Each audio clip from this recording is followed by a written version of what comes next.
Welcome everybody to another episode of Sea Stories. I'm here today with Jim Tritten, a naval aviator, and definitely looking forward to hearing his sea stories. And of course, any of you who are watching it, if you're wanting to tell your story, please reach out to me. I'm happy to get you on and, again, share your sea stories. So let's get started. I'm here today with Jim Tritten, retired commander, naval aviator, short of being a Navy photographer, maybe the best job in the Navy. I don't know if there's others that are better. I've not heard about them, but, certainly in the same aviation community as photogs. Let's just start by telling me who you are. So I grew up in New York, and my dad had been in the Navy in World War II. He had served on a cruiser and worked on aircraft that were on the cruisers to do gunfire spotting and observation. And I had the aviation bug from the time I was a kid.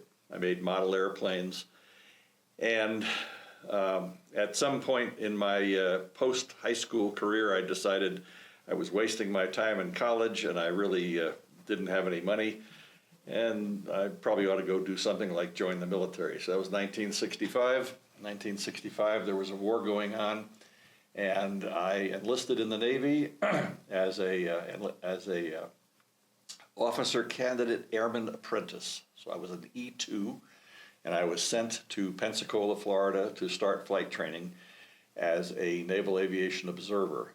And while I was there, I learned that I could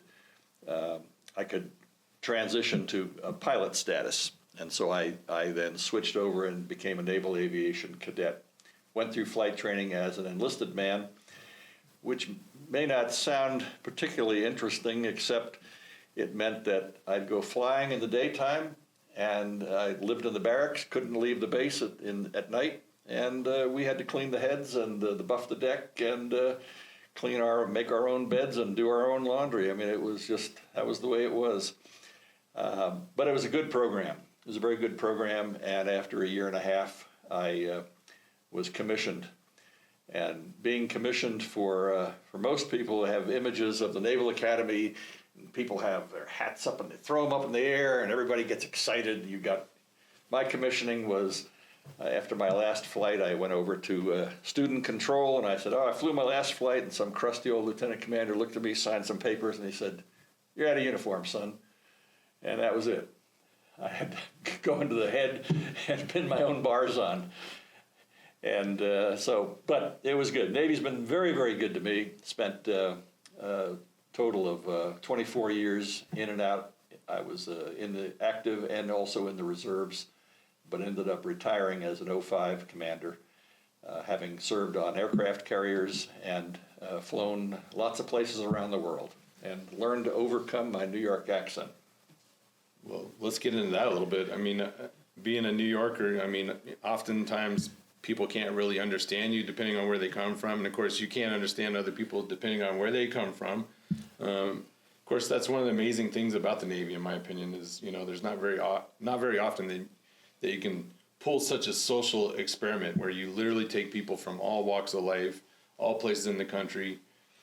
They all serve together, and before you know it, differences, they sort of wilt away a little bit, and we suddenly start realizing our similarities. Is that sort of what you experienced? Yeah, it also amazes me that everybody is so young. I'd be sitting there on the aircraft carrier, taxiing up to the very forward part of the bow and either side, and I'd be within 2 or 3 inches of the deck. And the young man who was giving me directions is probably 18 years old. And my life is in his hands. And we trusted each other. He trusted that I wasn't going to do something stupid with the propellers and cut him in half. And I trusted he was going to taxi me up to the very edge and not an inch further. And so we did that. It's a very good experience. But let me go back to the segue into a language. So I grew up in New York, and I had a New York accent. One of the things that they did in flight training was to put us in a room, and they had a tape recorder in the middle of the room. The instructor pushed the button, and he walked out, and we all sat and listened to the story, to the lecture. The lecture was, get rid of your accents. You are going to become Navy pilots. You are going to be flying all over the world.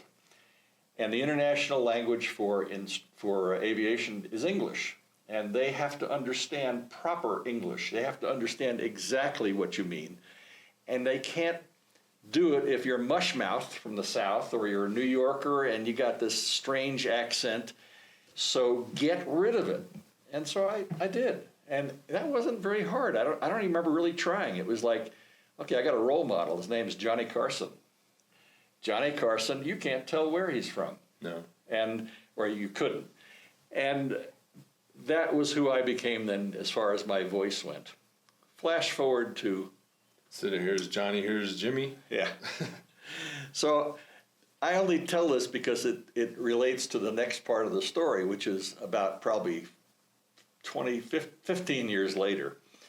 I was flying an aircraft from my carrier, which was the USS Independence, CB-62, and I had to fly it into Mildenhall, England, and pick up passengers and mail and then bring them back the next day. So I'd never been there, and I'm flying in, and it's in a foreign country, but they all speak English, right? So this is not going to be a problem. So I get to where the airfield should be in sight, and I can't see it. Now, again, I revert back to what I learned in flight training. Sometimes if the lights of the airfield are next to the city and you really can't tell and distinguish one from the other, tell them to turn the runway lights off. And you'll notice the lights go off. And then when they put them back on, you'll know where you have to go to land. So in order to try to communicate that, I was using my proper Johnny Carson English. And I was telling him what I wanted, and I thought I was speaking good English, but I could not understand anything they were telling me in reverse. Whether it was turn left or change my altitude, I had no idea what these people were talking to me. It's in England. It's got to be English, right? Right. So again, I revert back to my training, and there's a set of procedures that you use, ICAO, International Civil Aviation Organization. They publish all the rules for international flights. One of the processes, if you were flying into, say, someplace in sub-Saharan Africa that doesn't get a lot of airplanes, it's in there, it says, tell the person that you're talking to, say words twice. Now, that's meant to be for a real foreigner who doesn't speak English, to slow him down and to make sure that you understand what he's saying. I said this to the RAF air traffic controllers. I don't understand what you're saying. Say words twice. Radio went dead.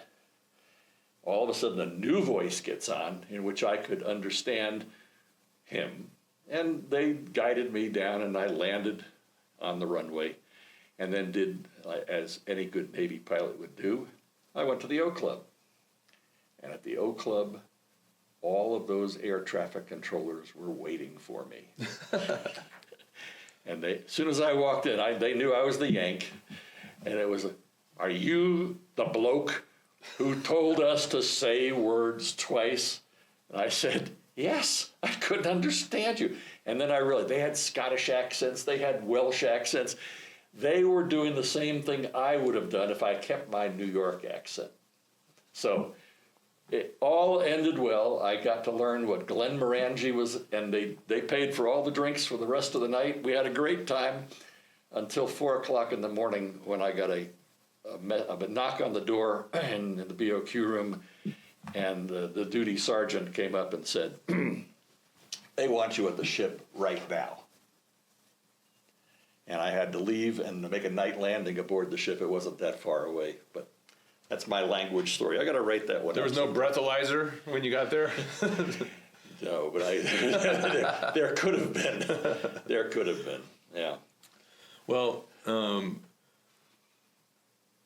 I also started out in Pensacola. I commonly refer to it as the Redneck Riviera, or L.A., Lower Alabama. I had a good time there.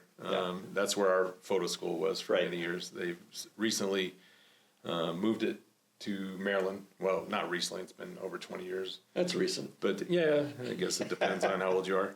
But yeah, I mean, being a Navy photographer, we certainly had a lot of interactions with aviators, whether they were flying us places or, one of the responsibilities that they also had was doing tarps, reconnaissance, photo shooting, and of course everything's gone digital now. But back in the day, Navy photographers would, take that roll of film and go run it through and, do mosaics that they needed to for mapping or for surveillance planning and bombing and stuff like that.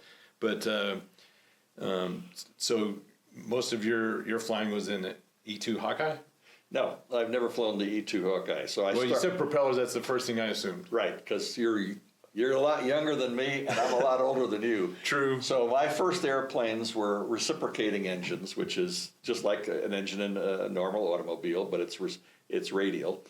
And we learned how to fly in a T-34 and a T-28. T-28 is about as powerful and as big as a World War II fighter. And then I went to twin engine planes, which was two of those same engines from the T-28 on either side, and seating for four, two in the front, two in the back. I learned how to fly twin engine planes, learned how to land aboard the aircraft carrier with the T-28, and then the twin engine plane was called an S-2. And my first fleet squadron was an S-2 squadron out of Quonset Point, Rhode Island. And I was fortunate enough that the squadron was decommissioned after a cruise to Europe. And I was offered a set of orders to go follow the commanding officer to a new squadron, and I would be, I'd be his guy. And that would have been good. But I didn't want to start all over again in the right seat being a co-pilot, and I knew that's what would happen. No matter how good I was, it didn't matter. You'd start out as a new guy over here. And one of my other squadron mates, we were all being decommissioned. We were all getting detailed. The detailer was up there giving us orders. And at Quonset Point, Rhode Island, they had another airplane. They only had one squadron of them. It was called the A-1 Sky Raider, a single-engine prop, bigger than it's a huge airplane. It is much bigger than any of the World War II fighters, and it had a massive, massive engine. And I said, can I get orders to go to that squadron and be the only pilot, and not have to worry about being co-pilot and all that other stuff? And he said, are you going to stay in the Navy? I said, what's the correct answer? He said, well, if you tell me you're going to stay in the Navy, then you got to go with the commanding officer to his squadron, and you got to go be an anti-submarine warfare pilot. I said, okay. And what's behind door number 2? Door number 2 is if you're not going to stay in the Navy, because I was a reserve officer, and that's the way you went through flight training. You got commissioned ensign, United States Naval Reserve, on active duty, but you were a reserve officer. If you're not going to stay in the Navy, then I'll send you over there. I said, I'm not going to stay in the Navy. I didn't care. I didn't know if I was going to stay in the Navy or not. I just wanted to fly that airplane. I wanted to be the only pilot in an airplane, a massive airplane, and have fun when I flew. So I did that, and so props. When that squadron got decommissioned, I flew more props and more props and more props, still off aircraft carriers, and then eventually I flew jets that did the same job, twin-engine jets, S-3, and all my flying has basically all been at sea on an aircraft carrier. I loved it. It's great. A catapult shot will beat any e-ticket at Disneyland. For sure. A night catapult shot is pure terror. A night landing is all work. A day landing, after you do enough of them, you can actually look around a little bit and see what's going on when you're doing your landing. Loosen up a little bit instead of tightening up. Yeah. So, tell me about carrier life. I mean, I was an enlisted guy. It's a little different for enlisted folks on ships, but I'm sure that was probably a nice situation once you got commissioned, knowing that, I'm a commissioned officer. My living situation is going to be a little better than most, but it's still carrier life. It is. Tell me, It's a city. That's the way to really look at it is it's a 5,000 man person city. It's got a fire department. By the way, I'm the fireman, and so is everybody else. Right. We're all the firemen. It's got damage controlmen, and so are we. It's got galleys that you can eat at. It's got places you can sleep, and everything that's going to happen in a city of 5,000 is going to happen on that aircraft carrier. There's going to be fires. There's going to be floods. There's going to be people die. There's going to be crashes. There's going to be people take their own lives. Things are going to happen, and you're going to have to come to grips with, we fix it. It's not like, okay, I'm in trouble, I'm going to call, and they're going to come. No, they is you. It's us. I was as good a fireman as anybody could be. I learned how, we went into those trainers in Norfolk where the fires were going, and they put the officer right up front, stand by the gooseneck, and you go into the fire, right into the fire with your hose. And we did the trainers where we were doing damage control, and the little buttercup or whatever it was called would sink if you couldn't plug the leaks fast enough. You get a lot of confidence at a very, very young age being in the Navy. You learn skills that have nothing to do with what you're doing. You're learning how to do jobs. You're learning how to follow orders. You're learning how to follow stupid orders. You're learning how to do things and get a job done. You're task oriented. You're learning how to look after your buddies and to take after each other, to look after each other. I wouldn't trade it for anything in the world, and I'd do it over again and in a flash. I think most of us feel that way. Yeah. Go ahead and make me that young again, and I make a lot of the same choices. Maybe I might make a few different, but one decision I would never go back on is that opportunity to enlist, that opportunity to raise my hand and serve this amazing country. I mean, that's certainly something that, we live in a world now where there's so much politics or whatever, and of course there's politics in almost everything, but as a young person, you don't think about any of that. No. You're thinking about your shipmate, you're thinking about, of course, you think about home when you're not there, and when you're at home, you're thinking about them even. It just becomes a part of you. Is that pretty fair to say? It's an adventure. I had just such a great time. The Navy was very good to me. As I said, I came in as an enlisted man, cleaning the head as I'm going through flight training. But after my first tour of duty, I ended up getting an undergraduate degree, 2 master's degrees, and a PhD from the Navy. And the Navy got they extracted their pound of flesh, but it was a fair trade. I was what they needed. I got trained to do what they needed me to do. I got trained to do things that they didn't know they needed me to do, but I had the skills to do them. And I really enjoyed it. Both of my children were christened on aircraft carriers. I didn't even know that was a thing. Yeah. So you use the ship's bell, invert it, fill it with a little bit of water and flour, and the Padre does it. So the first one was my daughter on USS Intrepid, which is now a museum ship in New York City. And the story of my daughter's baptismal is in the records in their little museum with all the pictures that were there. That was done at Quonset Point, Rhode Island, and my son was christened on board USS Independence, and that one's Razor Blades now, but that was done in the Portsmouth Naval Shipyard. I had to get him in, I had to get a badge for my son to get into the shipyard, and we had. So that's kind of a neat thing to be able to have done. There are very few people walking around that have had their children or people that were christened on board a ship. Right.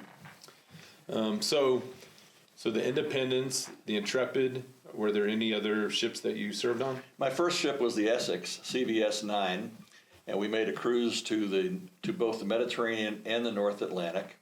And there's a great story that appears on the social media every once in a while of a Russian Badger that crashed right next to our ship in the Norwegian Sea. He was doing a recce run a reconnaissance run on us, and he just blew it. The pilot just blew it. And he hit the wing, hit the water, trying to show off a little bit, crashed, killed everybody. That was my first ship. Our living conditions on that aircraft carrier they would be unrecognizable to today's sailors. Today's sailors are in much more comfort than we were. Even the officers, we lived in what was called the JO jungle, up forward between the catapults.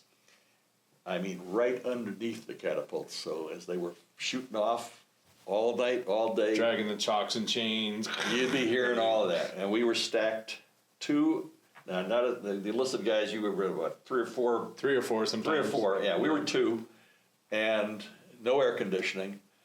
And we used to use women's hose to put on the end of the forced air because the rust that would come out, spray everywhere. It would go everywhere. You had to collect it.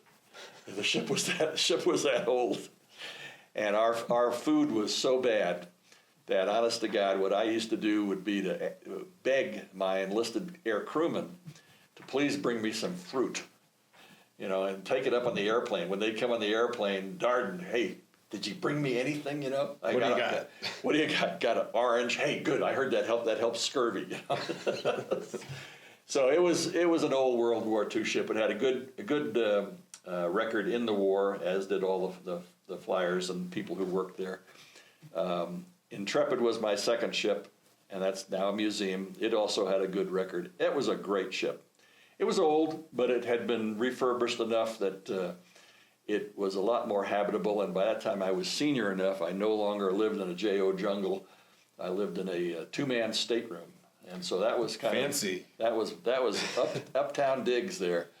But the food was great, and that's something that maybe your listeners might not understand.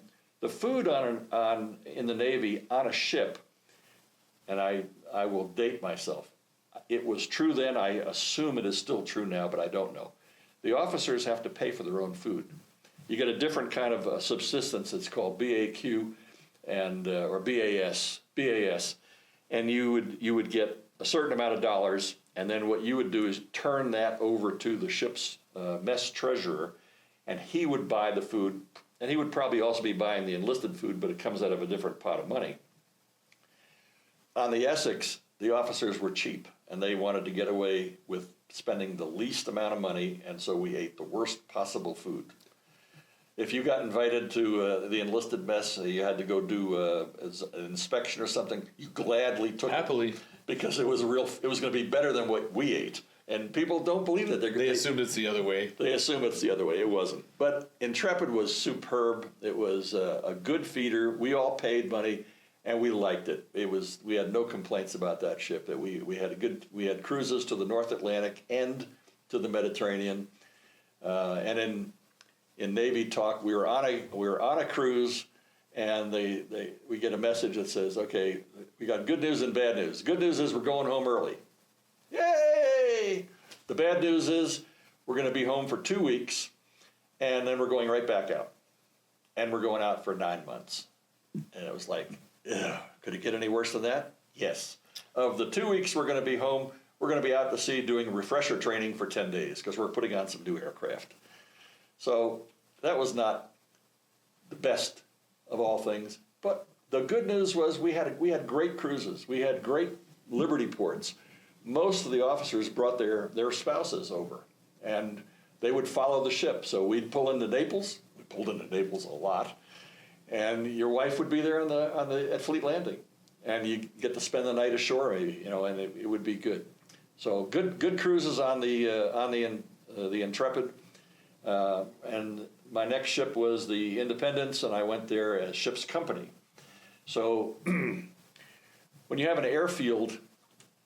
Like here at Kirtland Air Force Base, you have somebody who owns the runway and all the hangars and all the buildings, and then you have squadrons. Mm-hmm. And the squadrons don't necessarily belong to the airfield. Right. Same thing on an aircraft carrier.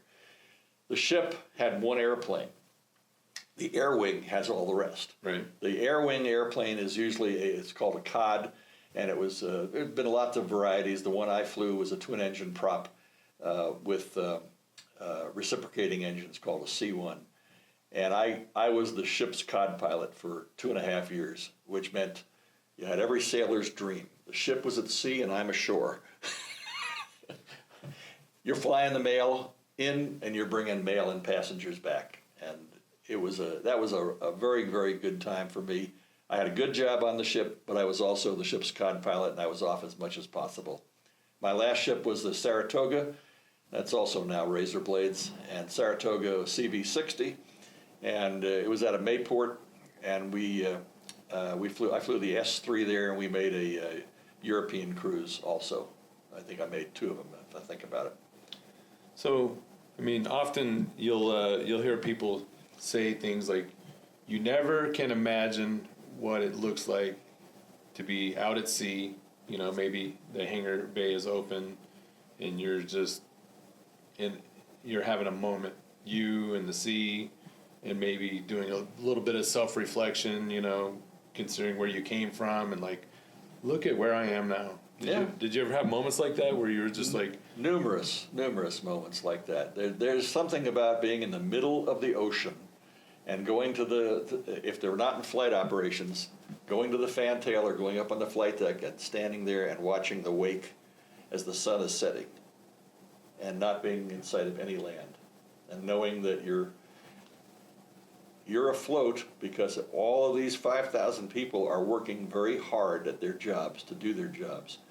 And we're here and ready to do the nation's business whenever it needs to be. We're ready. I was in squadrons that were at the top of their game, and we felt confident we could go do our job if we had to go do it. And that's one thing for certain as far as the Navy and the Marine Corps. Sure, we give each other a lot of crap, but at the end of the day, pretty solid team. And just knowing that, you know, you may be on the tip of the spear on literally anything that could happen around the world at a moment's notice. You might get deployed, you might get new orders, new opportunities. Did you sort of learn that skill to just sort of go with the flow? Absolutely. You don't have much choice because what are you going to do? You can't do anything about the big things. You can do something about your own personal life, but you don't want to let your shipmates down. You want to be right there, and they are counting on you, and you're going to count on them. So, no, I love that. I love that feeling. Now, let's talk about the times that you're at sea, and it's not quite that reflective. Let's talk about taking off in bad weather. Let's talk about landing in bad weather. So, I've been in the Mediterranean, where we were in such bad weather that the ship you would swear all the planes were going to fall off the flight deck. It would roll to the side. And I can remember one storm where the waves, I got to remember, aircraft carrier is a little less than that one was about 900 feet. And the waves were breaking over the bow, over the flight deck, coming aft of the island and hitting my airplane on the number 3 elevator. It's like about 500 feet. And we were getting spray. And then the ship would roll, and they had broken me down, which means they took the chains off. And the only way I was staying on that flight deck was to add power to keep the aircraft from going off. And I had full takeoff power on that airplane to stay on that plane. Just to stand still? Just to stand still. I'll never forget that.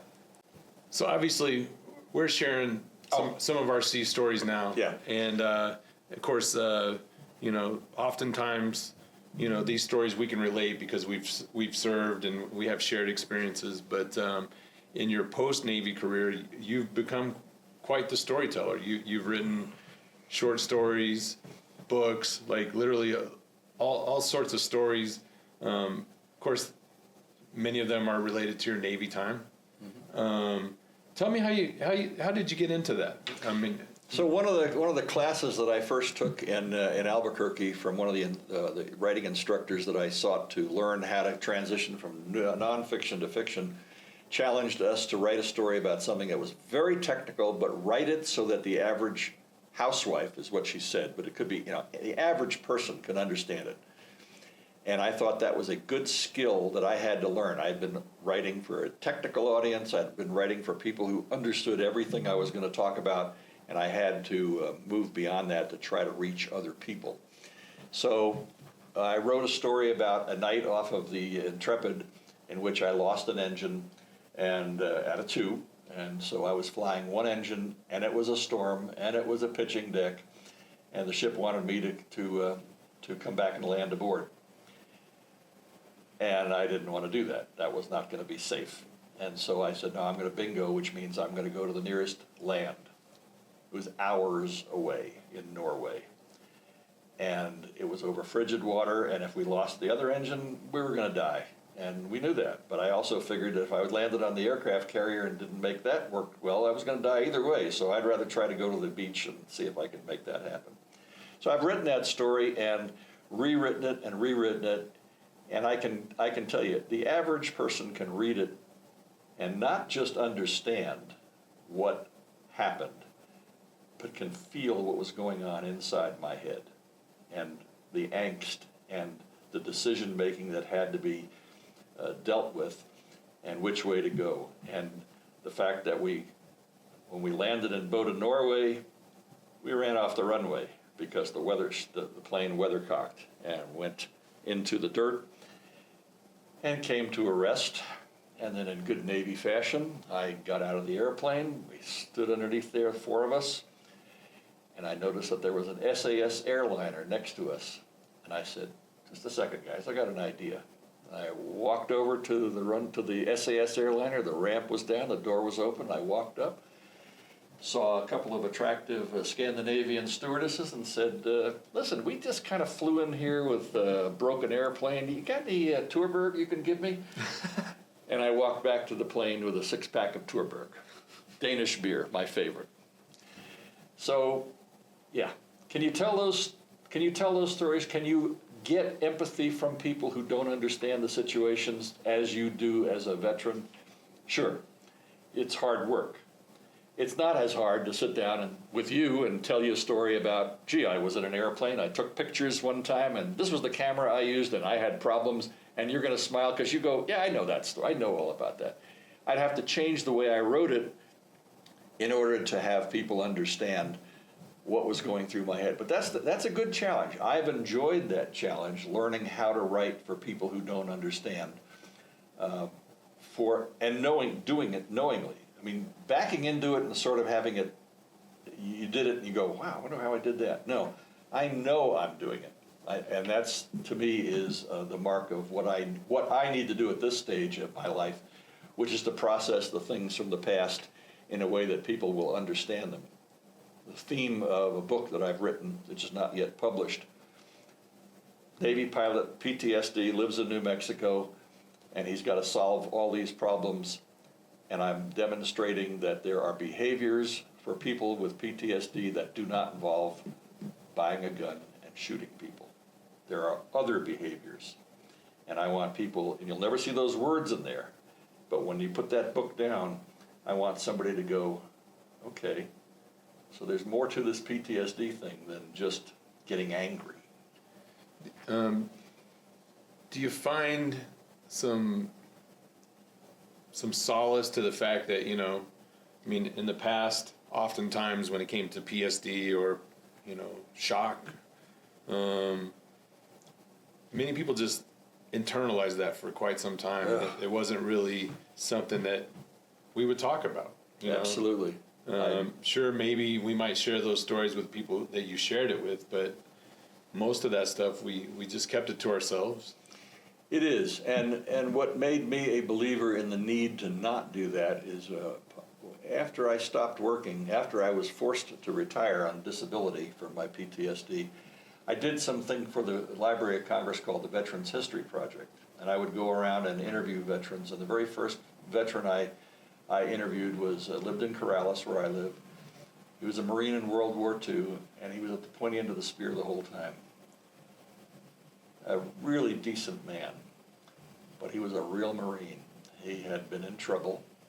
He went in as a PF, a private, and he came out as a private. after 4 years of war and being at the pointy end, and he was in the brig, and he did all the things that you would do, and he told me things that at the end of, say, about 4 hours worth of interviews, he looked at me and he had tears in his eyes. He says, I've never told a single living soul what I've just told you. And I knew how important it was for him to get that story out. And I was just so glad I could help him get that story out, recorded, copies to his family. And I went, okay, these are the stories I want to tell about me. I want to tell what life was really like. I want to tell people what having PTSD is all about. It's not something that you can change, but it is something that you can manage. And I feel very fortunate in the treatment that I've gotten from the VA here in Albuquerque. They've been very, very good to me. It's every day I have to get up and say to myself, you have PTSD, this is not normal, don't do the following things. And remind myself, if you get into an uncomfortable situation, leave. Don't fight, leave. Just get up and leave and you'll feel better. It's kind of counterintuitive because we have that in us where fight. Yeah. Sometimes it's better to flight. Sometimes it is, because sometimes you have to put yourself number one. Like when they tell you in the aircraft, put your oxygen mask on first.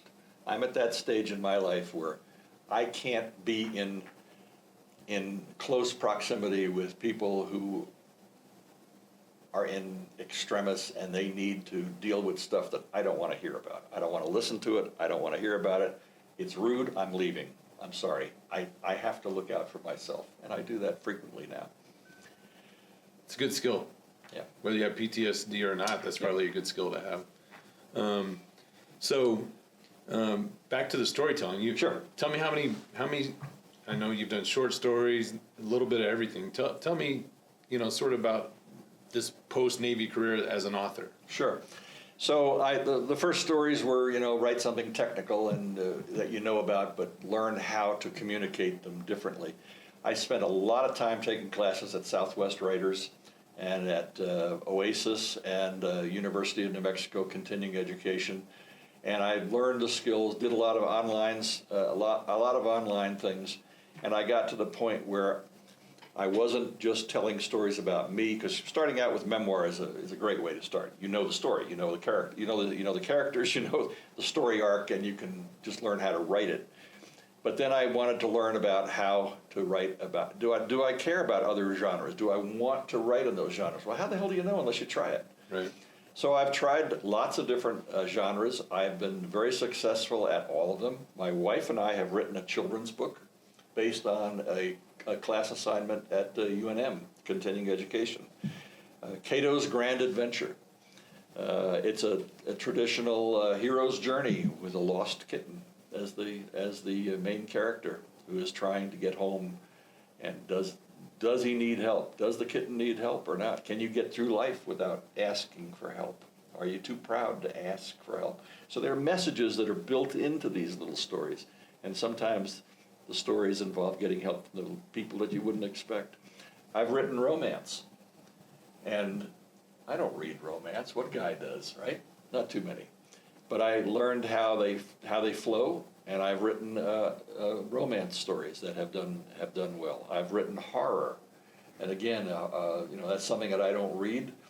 But I was in Mexico, in San Miguel de Allende for an annual writing conference, and my wife and I went and saw some masks, and I saw a mask, and this mask spoke to me.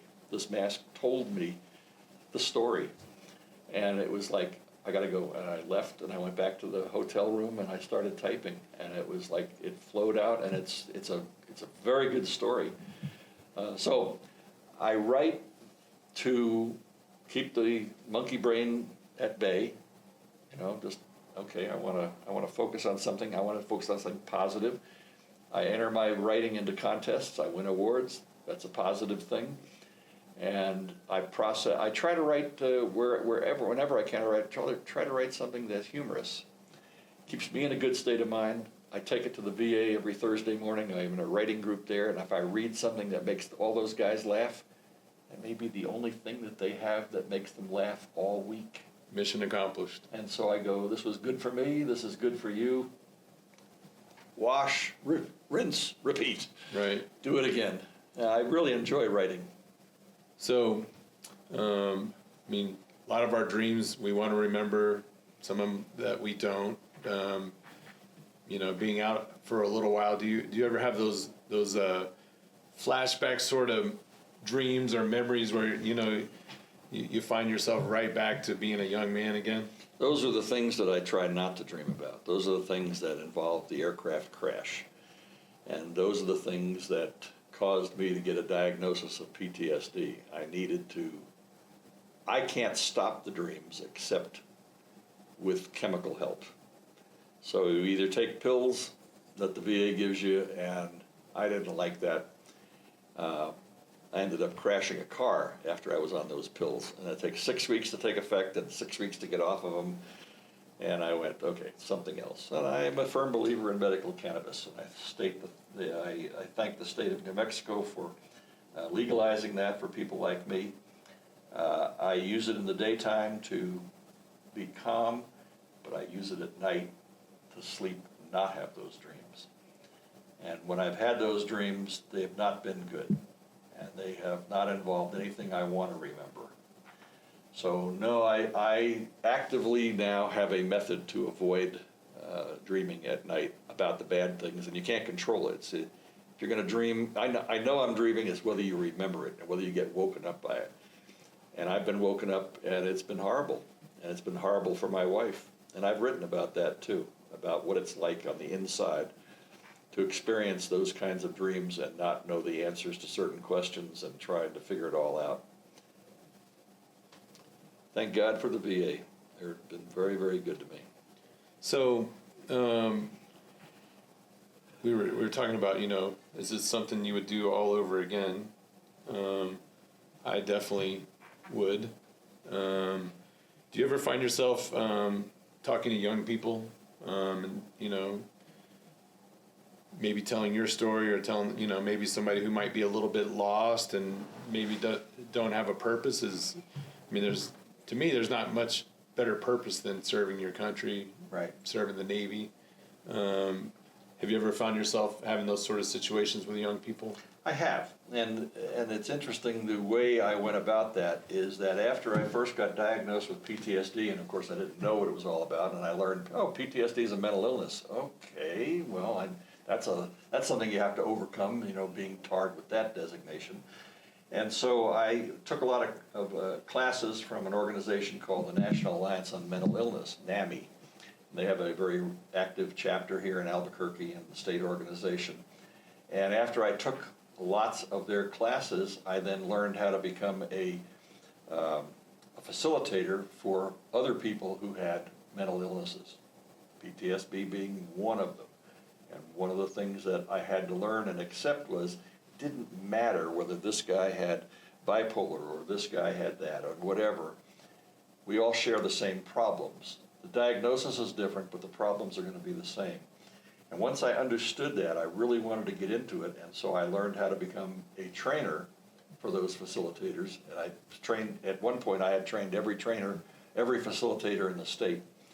And then the city of New Mexico and Bernalillo County and the judges and the prisons and jails all got together for a summit to deal with mental illness many years ago.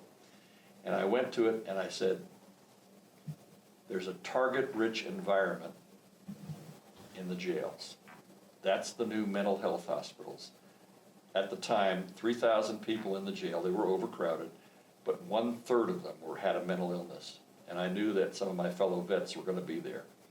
So I went out to the MDC, and we made an offer to them. We'll come in and we'll run support groups for the inmates, and I'm specifically looking for people who are veterans.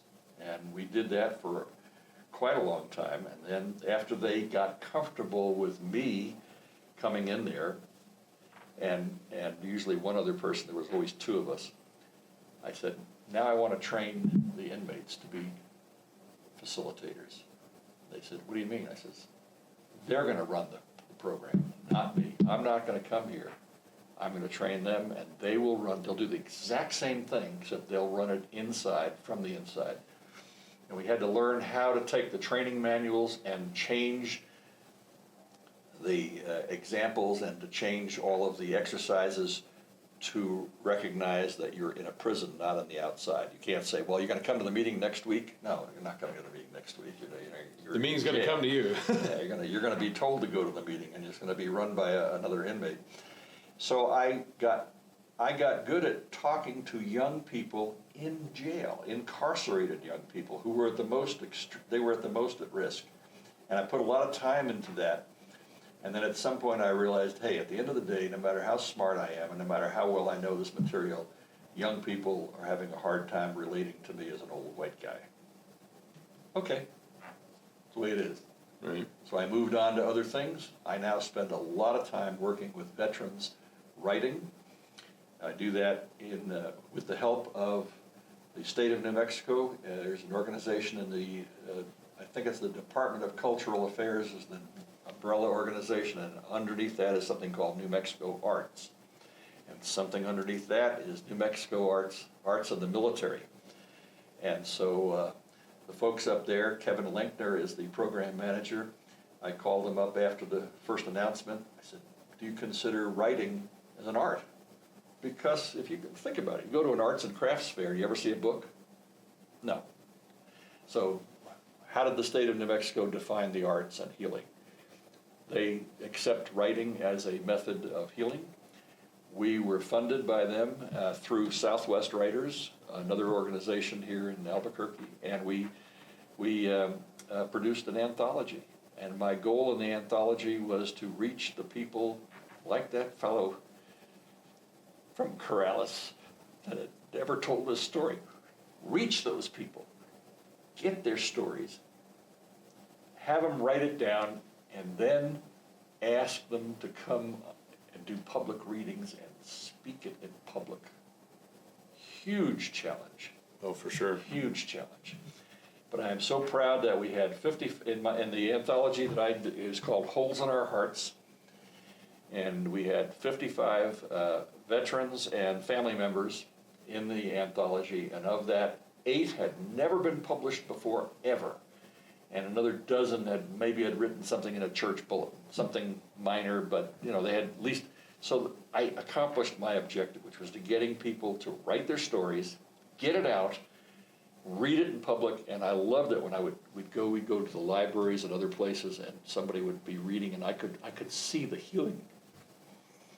I could see it. Able to unburden yourself with these traumatic moments, these things that happen to us. It's like you were saying that guy had never told a story before. Right. But each time you tell your story, it's like you lift a little bit of your burden away. Is that fair to say? Absolutely true. I'll give you a perfect example. My wife was born in Nazi-occupied Denmark. Her first memory, when I first met her, you do, when you're dating somebody new. So what's your first memory? And she told me a story I couldn't believe. A stormtrooper at her door, banging, "Are there any Jews here?" And there were, but they were hidden. And the mother lying to the soldier, and he leaves, and she still smells the leather boots. She still smells what he smelled like. She still remembers it all. And when she told me that story the first time, it was in a little small voice, and it was obviously very painful.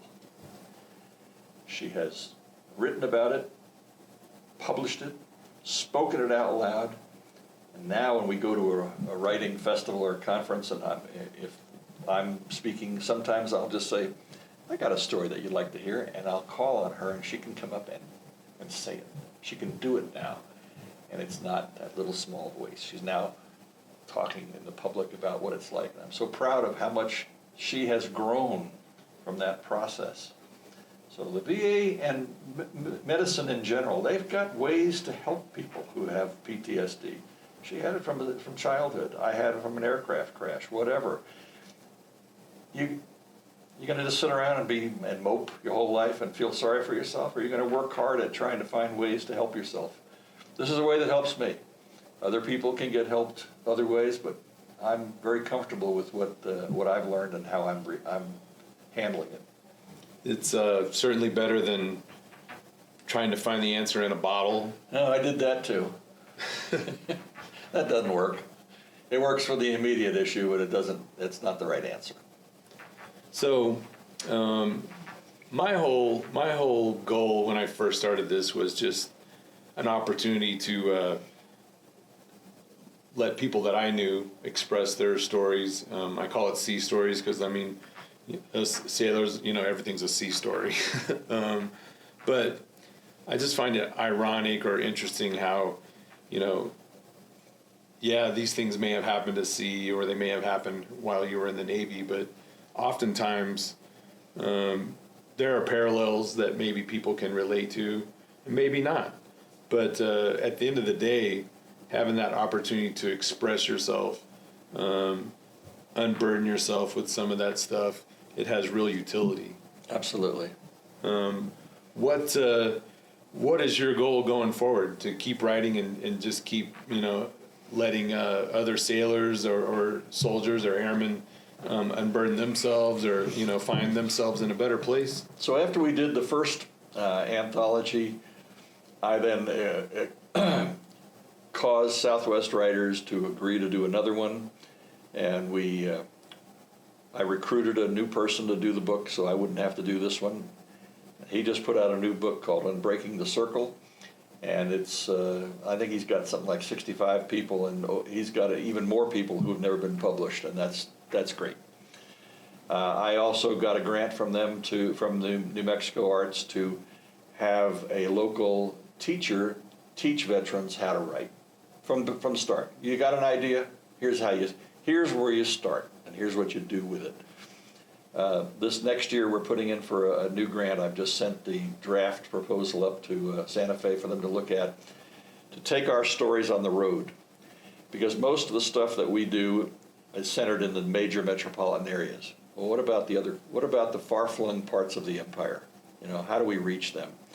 So my proposal is that we take the stories we've already written with people who've written about healing and who are comfortable reading it in public. There's one story, brings me to tears every time I just even think about it. She can't read it in public, but it's a well-written story. And another guy who just wrote one, he's up in Santa Fe, he wrote, Dad, You Never Asked. It just, get those stories out there so that people learn it's okay to have these feelings, and here's a way to deal with them.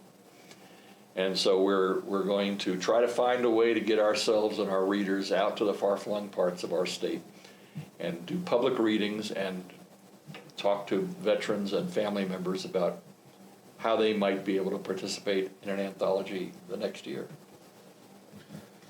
So, the first time I met you was at the VA when I was working in news. I think you had just gotten an award or something like that, and of course that's probably been maybe 10 or so years ago, or maybe even longer.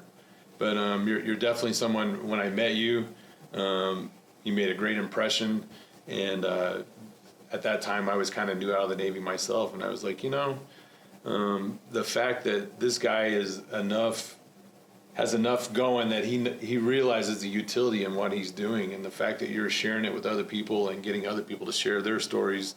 There's a lot of legacies. There's a lot of things that we can be proud of. Wearing the uniform, making commander.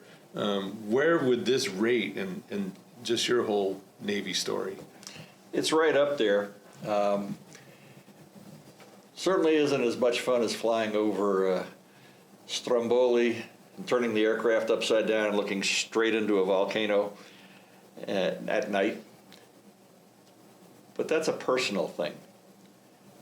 This is knowing that it's contributing to the greater good and helping those people who had helped me, those young men that were 19 years old that were directing me on the flight deck.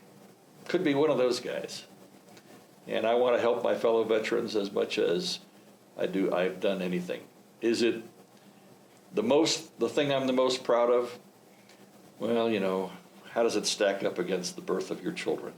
How does it stack up against finding the love of your life and having your third marriage work? How does it stack up against lots of other things? One of the things that I'm absolutely the most proud of is helping one person. I met him out at the MDC. He'd spent most of his life behind bars.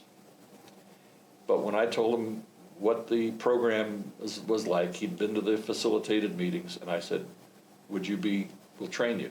I'll show you how to do this. He was serious. He learned.